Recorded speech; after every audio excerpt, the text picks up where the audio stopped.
A World News exclusive. We wanted answers in the aftermath of the attacks on the diplomatic post and the CIA annex in Benghazi, Libya.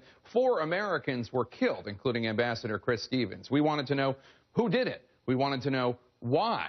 In the days following the attacks, we were fed a certain story over and over. There was a hateful video that was disseminated on the internet. The crude and disgusting video sparked outrage throughout the Muslim world. To us, to me personally, this video is disgusting and reprehensible. Yes, a crude and disgusting video called Innocence of Muslims was to blame for the attacks in Benghazi, except, of course, that it was not.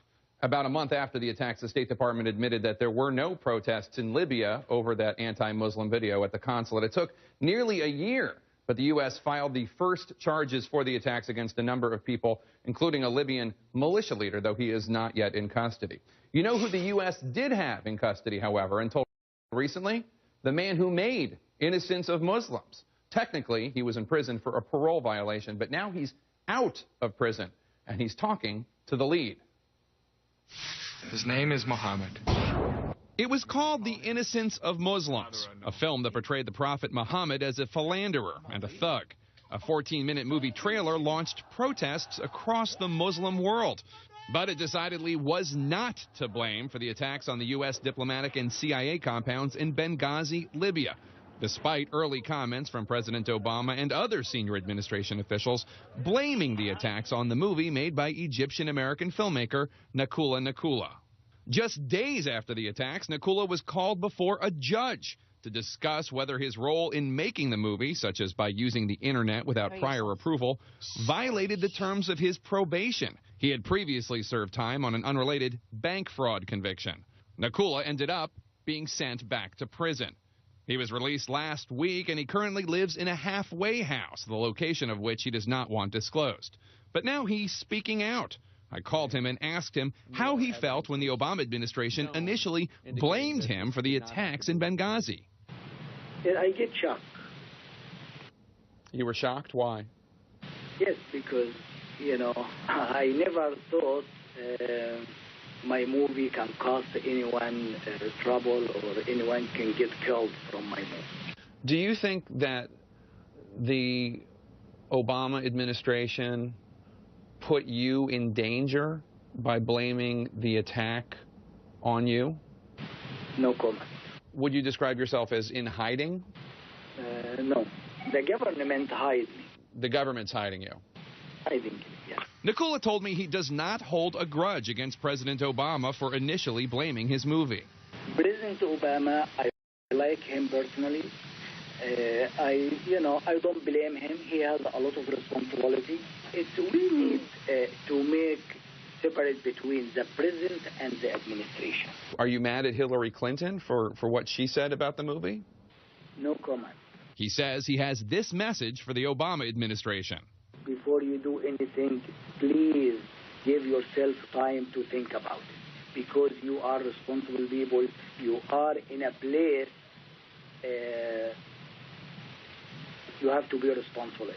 When you say that, it sounds like you think that the administration was irresponsible when they blamed the video. What do you think? I think that you think that they were irresponsible. Yes, of course. That's what I mean.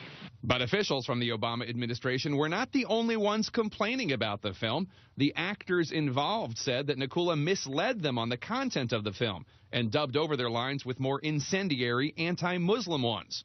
One of the actresses, Cindy Lee Garcia, filed a lawsuit against him and others. When I originally was casted for the film, the name of the film was Desert Warriors, and it was supposed to be based on how things were 2,000 years ago. On set, Muhammad or Muslims were never mentioned. My whole life has been turned upside down. Is what they're saying true? Nobody knew nothing about them before my movie. My movie made them famous, made them real actor. I tried to explain it to them. I tried to tell them what about. They didn't care. They care about 2 things. The check they received. Number 2, they need to be in front of the camera. It's the producer right and the director right. He can do whatever it is. Nakula, a Coptic Christian, a group oppressed in Egypt, insists his film is not against Islam, but rather is against terrorism. He says he does not feel any responsibility for violent protests of the movie. You don't feel any responsibility for that? My movie is not a religion movie. It's a political more than religion. I never be against any religion. I have a Muslim friend. I am against the terrorism culture. I am against the terrorism culture. I am against Osama bin Laden. I am against Zawahiri. I am against Nidal Hassan. I am against Boston Bomber. Do you think that Islam is a religion that promotes terrorism? No comment.